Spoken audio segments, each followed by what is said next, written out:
এবং সৈয়দ ভাই তখন সাধারণ সম্পাদক। তার হাত ধরে এই ঝিনেদা বয়েজ স্কুলের সাধারণ সম্পাদক হিসাবে ছাত্রলীগে যোগদান করি। তারপরে থেকেই এই রাজনীতিতে তোর সাথে এই রাজনীতিতে আছি এবং মৃত্যু পর্যন্ত তোর সাথে আমরা একসাথে ছিলাম। এখানে আমাদের ছাত্রলীগের সাবেক সাধারণ সম্পাদক নজরুল আছে, শৈলকুপা উপজেলা ছাত্রলীগের সাবেক সভাপতি সরোয়ার আছে, এখানে সাবেক শৈলকুপা ছাত্রলীগের সাবেক সাধারণ সম্পাদক জুলফিকার আলী টিপু আছে। অনেক মানুষ যারা শুভাকাঙ্ক্ষীরা যারা আছেন, পদ পদবী বাদেও অনেক মানুষ আছেন যারা এই রাজনীতিতে আমরা একসাথে দীর্ঘদিন কাজ করেছি। তো ভাই এখন একটা পত্রিকা আমরা প্রকাশ করি, সেই পত্রিকার নাম বীর জনতা। সেই পত্রিকারও সম্পাদকের দায়িত্ব নিয়ে তিনি কাজ করছিলেন। এবং গত পরশুদিন আমি ঢাকাতে গিয়েছিলাম শুধু তো ভাইকে দেখার জন্য। ওইদিন নায়েব ভাই শপথ নিয়েছিল, তো তোর ভাই দেখার সেই সময় শ্বাস প্রশ্বাস শুধু চলছিল অক্সিজেনের মাধ্যমে।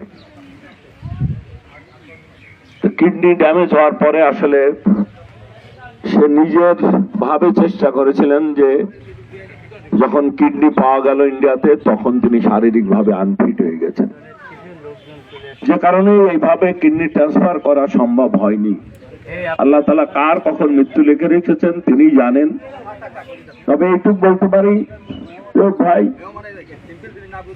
মানুষের বিপদ আপদে সত্য মৃত্যু তার বিপদ আপদে তার ফাঁসিতে দাঁড়াতেন। অনেকের সাথে আমাদের সাবেক সভাপতি সাবেক এমপি আইভার সাথে যখন দূরত্ব হয়েছে, তারপরেও তিনি তার যে কোনো ব্যাপারে রাজনৈতিক কারণে পাশে দাঁড়িয়েছেন। শৈলকুপার অনেক মানুষ, সাবেক উপজেলা চেয়ারম্যান আমাদের যারা ছিলেন এই শৈলকুপাতে, আওয়ামী লীগের সোনা সিকদার সাহেব, আজম সাহেব এখানে উপস্থিত আছেন, তখন তাদের সাথেও তার রাজনৈতিক যে সম্পর্ক ছিল, দূরত্ব হলেও বিভিন্ন ক্রাইসিস মুহূর্তে তো ভাই মানুষের বিপদ আপদে পাশে দাঁড়িয়েছেন। সেই মানুষটার জন্য আপনাদের কাছে ক্ষমা চেয়ে দিচ্ছি, আপনারা সেই মানুষটাকে ক্ষমা করে দেবেন, এইটুকু আপনাদের কাছে প্রার্থনা। এখন জানাজা হবে, জানাজা ইমাম সাহেবকে জানাজা পড়ার জন্য অনুরোধ জানাচ্ছি।